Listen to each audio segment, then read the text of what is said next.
Hello my dear students, today we will continue chapter 10 symmetry from exercise 10.2. Question first में है rotational symmetry. तो सबसे पहले मैं आपको ये बताती हूँ रोटेशनल सिमेट्री क्या होता है। रोटेशनल सिमेट्री मीन्स आप कोई भी एक ऑब्जेक्ट ले लीजिए, उसको हम किसी भी तरीके से रोटेट कर दें, लेकिन उसका सिचुएशन चेंज नहीं होनी चाहिए, यानी उसकी जो शेप है वो चेंज नहीं होनी चाहिए, हमें रोटेट करने के बाद भी वो सेम दिखे। तो इसका मतलब होती है रोटेशनल सिमेट्री। जैसे आपके पास एक सर्कल है, ये है, इसको आप किसी भी तरीके से रोटेट कर लीजिए, आपको सर्कल ही दिखाई देगा, पता ही नहीं चलेगा आपने इसको रोटेट किया या नहीं। तो वो होती है rotational symmetry. Equilateral triangle, equilateral triangle क्यों कह रही हूँ मैं, क्योंकि इसके सारे एंगल कितने डिग्री के होते हैं, 60 डिग्री के होते हैं और सारी साइड्स इक्वल होती हैं। तो जब आप इसको रोटेट करोगे, आपने ये ऐसे रखा है ABC, मैंने अब रोटेट कर दिया। अब मैंने रोटेट करके क्या किया, इसको AC को नीचे ले लिया इस तरीके से, C यहाँ आ गया, A यहाँ आ गया और B यहाँ पहुँच गया। ऐसे मैंने इसको रोटेट कर दिया। तो क्या आपको पता चला कि मैंने इसको रोटेट किया? अगर मैं ABC नहीं लिखूं तो नहीं पता चला।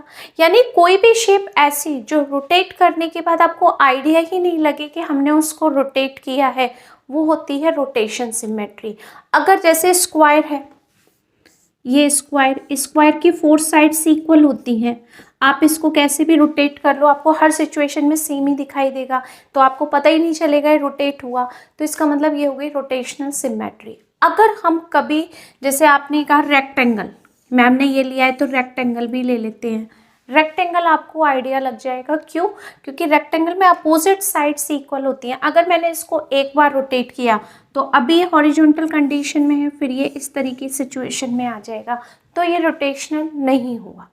ठीक है, तो रोटेशनल सिमेट्री में वो होना चाहिए कि रोटेट करने के बाद आपको आइडिया नहीं लगे कि रोटेट हुआ है।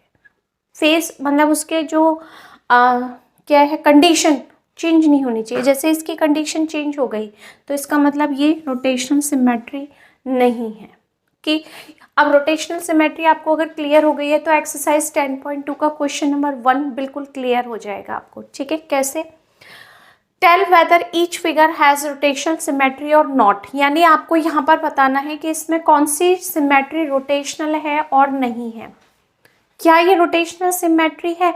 सर्कल है, बट इसमें आपको यहाँ पर फेस बना के दिया हुआ है, आईज भी है और यहाँ पर ये शेप भी है।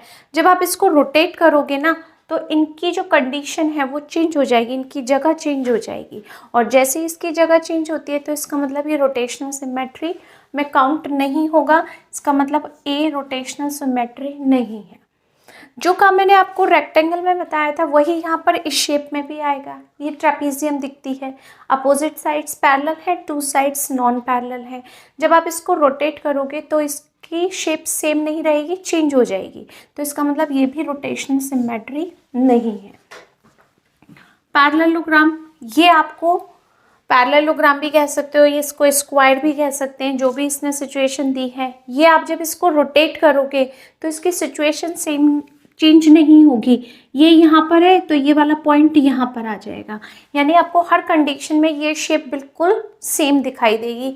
ये हो गई आपकी रोटेशनल सिमेट्री। ओके, ये इस तरीके का आपने कोई ऑब्जेक्ट देखा होगा, इसको घुमाओ आप, 4 यहाँ पर वर्टिसेस हैं और सेम शेप में है, आप इसको रोटेट करोगे तो हर बार सेम ही दिखाई देगा, कुछ भी चेंज नहीं लगेगा आपको। तो इसका मतलब ये हो गया रोटेशनल सिमेट्री। यहाँ पर ये सिंबल है कि इस तरीके से सर्कल है और बीच में कोई हमने यहाँ पर वायर लगा दिया कुछ, इसको आप रोटेट करो, हर कंडीशन में सर्कल सेम ही दिखाई देगा। ये लाइन है, ये चेंज हो जाएगी, यानी आप इसको रेगुलेटर समझ लो, घुमा दो। ठीक है, हर कंडीशन में हमें ये बिल्कुल सेम लगेगा। तो ये हो गई आपकी रोटेशनल सिमेट्री। ओके, तो जैसे क्वेश्चन आएगा उसका टॉपिक भी मैं आपको क्लियर कर दूंगी। Okay, next question 2, give the centre of rotation direction of rotation and order of rotation for the following figures. Question number 2 में फर्स्ट पार्ट में कुछ इस तरीके का ऑर्डर दिया हुआ है और इसमें हमें कुछ पॉइंट्स फाइंड करने हैं कि इसका सेंटर ऑफ रोटेशन क्या है। यानी एक सर्कल में इस तरीके से हमने 2 डायमीटर को इंटरसेक्ट कर दिया, तो एक पॉइंट पर इंटरसेक्ट किया, एक एग्जांपल की तरह मैं आपको बता रही हूँ, तो ये हो गया ओ। तो हमें पहली बात तो ये पता चल गई कि सब में सेंटर ऑफ जो आपके पास रोटेशन है वो ओ ही रहेगा, कहीं पर भी चेंज नहीं हुआ, हर फिगर में सेंटर ओ है। तो पहला आंसर आपको मिल गया ओ। ओके, सेकंड पूछा है उसने डायरेक्शन ऑफ रोटेशन, यानी हम इसको इस तरीके से रोटेट कर रहे हैं धीरे धीरे। पहले सर्किल ऐसा था, हमने एक बार इसको ऐसे रोटेट किया तो ए यहाँ पर आ गया, बी यहाँ, सी यहाँ।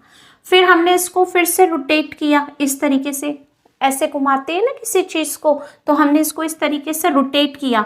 तो रोटेशन की जो सिचुएशन है वो आप देखो तो कैसे, पहले ए यहाँ था, फिर यहाँ, फिर उसके बाद ए यहाँ पर आ गया, फिर यहाँ पर, फिर वापस अपनी जगह पर आ गया।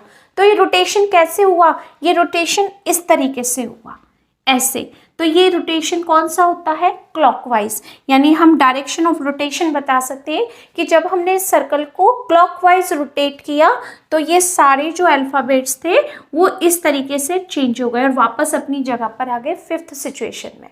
1 2 3 4 5 कंडीशन और फर्स्ट कंडीशन सेम है, यानी रोटेट हमने इस तरीके से किया कि जब फिफ्थ कंडीशन आई तो वापस ए अपनी जगह पर आ गया। तो हमारे पास डायरेक्शन ऑफ रोटेशन क्या हो गया, क्लॉकवाइज। ये हो गया क्लॉकवाइज, ठीक है। अब उसने पूछा है ऑर्डर ऑफ रोटेशन, कितने ऑर्डर लिए हमने, तो ये तो फिगर था, ये तो आपके पास कंडीशन थी, तो ये काउंट नहीं होगी। इसके बाद हम इस कंडीशन पर आए, फिर इस कंडीशन पर आए, फिर थर्ड कंडीशन पर आए, फिर फोर्थ, यानी जहां पर हम थे वहां पर वापस आने में हमने 4 स्टेप्स लिए, 4 कंडीशंस ली, तब हमारे पास ऑर्डर ऑफ रोटेशन क्या आ गया, 4 आ गया। ओके, तो इस तरीके से ए पार्ट क्लियर हो गया होगा। बहुत सिंपल है, कुछ भी नहीं है, प्रैक्टिकल भी आप इसको करके देख सकते हैं, इजीली सॉल्व हो जाएगा। ओके, अब करते हैं B part. Okay, next part B. B में फिगर कुछ इस तरीके से है कि पहले 3 सर्कल को इंटरसेक्ट किया, फिर उसके कहीं पर भी पॉइंट से हमने ट्राइंगल को बनाया। ओके, इस तरीके से, और बीच में सेंटर है ओ। तो जितने भी फिगर हैं, अगर आपको यहाँ क्लियर नहीं हो तो एक बार बुक में ज़रूर देखिएगा कि फिगर में सब में बीच में सेंटर ओ है और ओ हर जगह फिक्स है, कहीं चेंज नहीं हुआ। तो सेंटर ऑफ रोटेशन तो हमें मिल गया ओ, ठीक है। अब उसने कहा direction of rotation, direction of rotation को देखते हैं। ए यहाँ था, उसके बाद ए यहाँ पर आ गया, ठीक है। फिर आपके पास ए यहाँ से थर्ड पोजीशन पर आ गया, फिर अपनी जगह वापस आ गया, यानी हमने उसको किस तरीके से रोटेट किया, clockwise.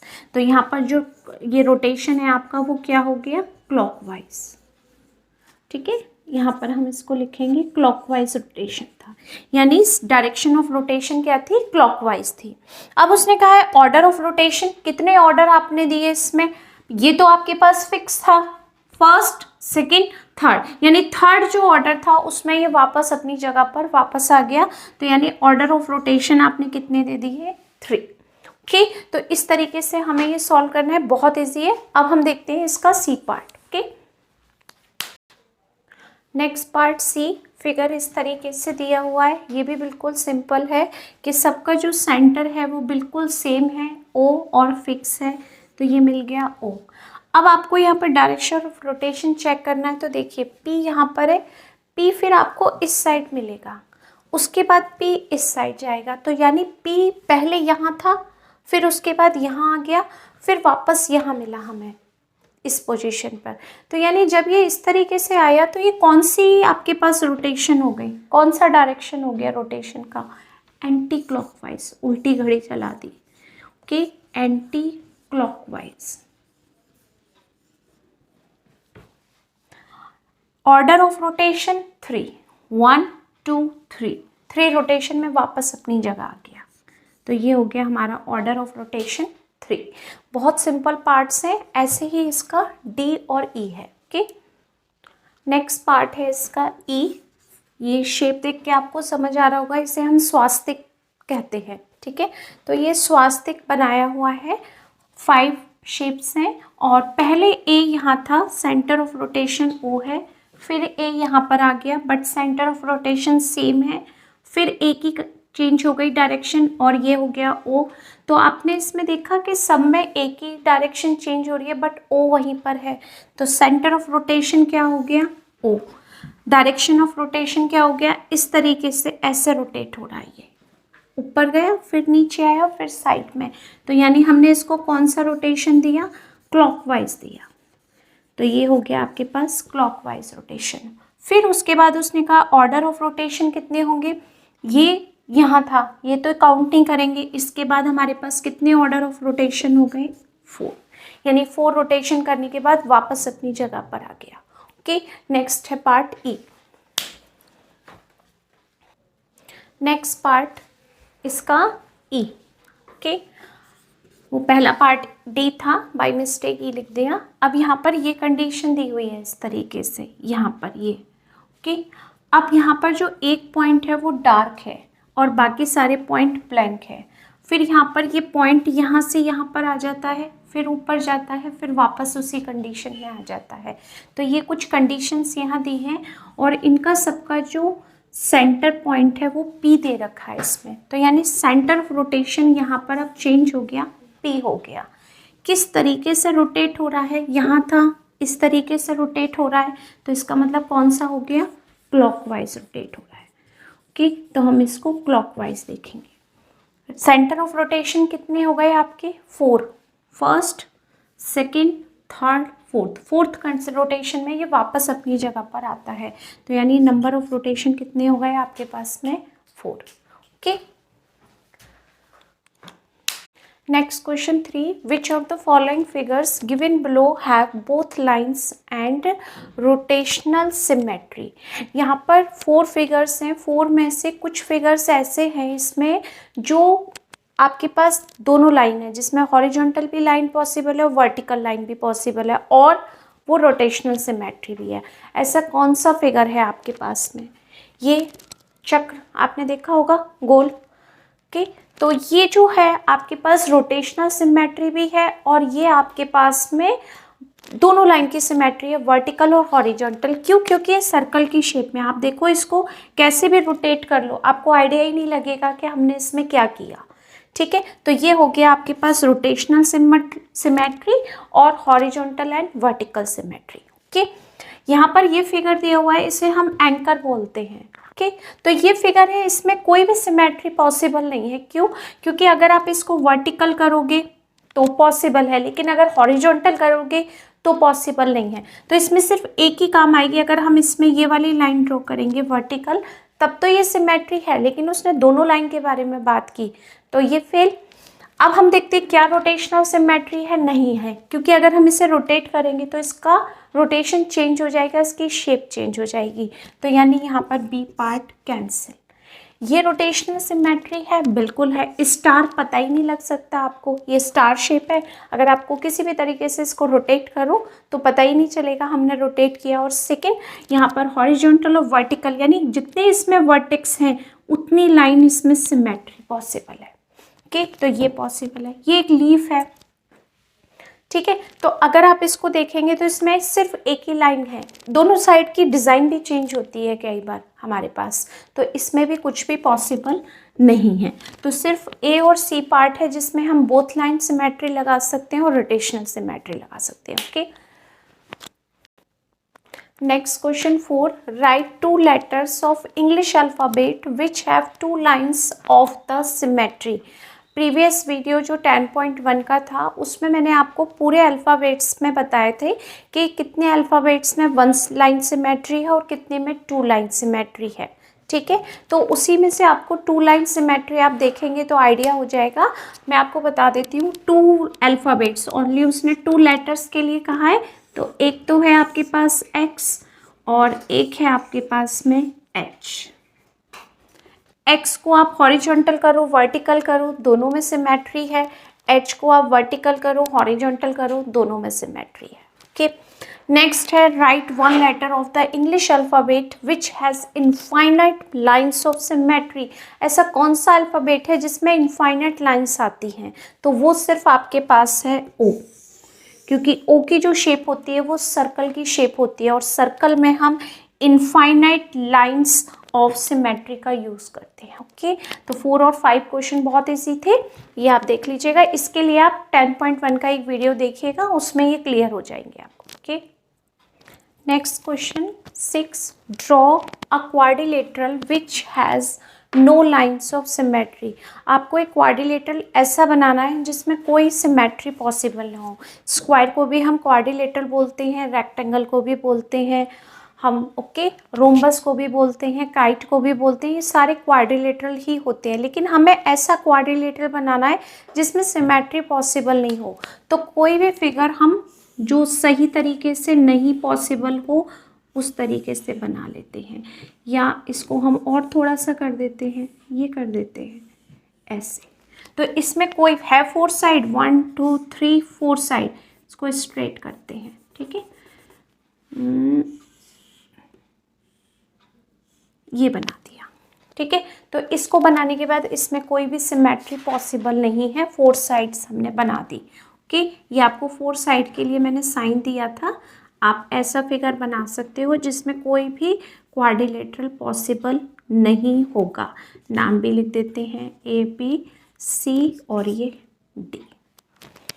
Okay, draw the lines of symmetry for the following figure regular polygon. अब हमें रेगुलर पॉलीगन ऑक्टागन ड्रॉ करना है। 1 2 3 4 5 6 6 और ये हो जाएंगे आपके पास 7 8। ओके, मैं एक बार इसको फिर से बनाती हूँ, थोड़ा सा गड़बड़ हो गया। 1 2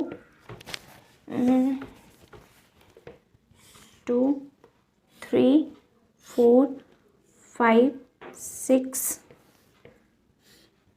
7 और ये 8। ये हो गया आपका ऑक्टागन। डेकागन बनाना है। डेकागन में कितनी साइड होनी चाहिए? 10। यहाँ थोड़ी सी कई बार गड़बड़ भी हो जाती है। 1 2 3 4 5 6 दोबारा देखते हैं। 1 2 3 4 5 6 7 7 8 9 10। ये कुछ इस तरीके से आएगा, आप देख सकते हो। ओके, मैं यहाँ पॉइंट लगा दे रही हूँ इस तरीके से। 1 A B C D E F G H I और यहाँ हो गया J, ये पॉइंट पर। ठीक है, तो इस तरीके से आपको आइडिया हो गया। 1 2 3 4 5 6 7 8 9 10 साइड्स हो गई। इसका मतलब डेकागन। ऑक्टागन मतलब 8 साइड, डेकागन मतलब 10 साइड्स। ओके, नेक्स्ट है 8th, which of the following figure have both line symmetry and rotational symmetry. इसमें दोनों लाइन सिमेट्री भी बताना है, रोटेशनल। ये तो क्लियर है कि ये रोटेशनल तो नहीं पॉसिबल, ये सिमेट्री भी नहीं है। क्यों? क्योंकि इसके ये दोनों फेस एक तरफ है, तो ये रोटेशनल तो है, लेकिन आप इसको बोथ लाइन सिमेट्री नहीं कह सकते। उसके लिए आपको ये देखना पड़ेगा। बोथ लाइन सिमेट्री, ये देखो हॉरिजॉन्टल वर्टिकल पॉसिबल है। अब आप इसको रोटेट करो, रोटेट करोगे तो आपके पास ये कंडीशन में वापस आ जाएगा। इसका मतलब ये है जो रोटेशनल सिमेट्री है और बोथ लाइन सिमेट्री है। आई होप कि 10.2 क्लियर हो गई होगी आपको। बहुत छोटे छोटे से क्वेश्चंस थे। अगर आपको समझ आ गया हो तो प्लीज़ रिक्वेस्ट है कि लाइक और कमेंट ज़रूर करिएगा, जिससे मुझे आइडिया रहे कि आपको ये चैप्टर अच्छे से क्लियर हो गया। Okay, thank you so much.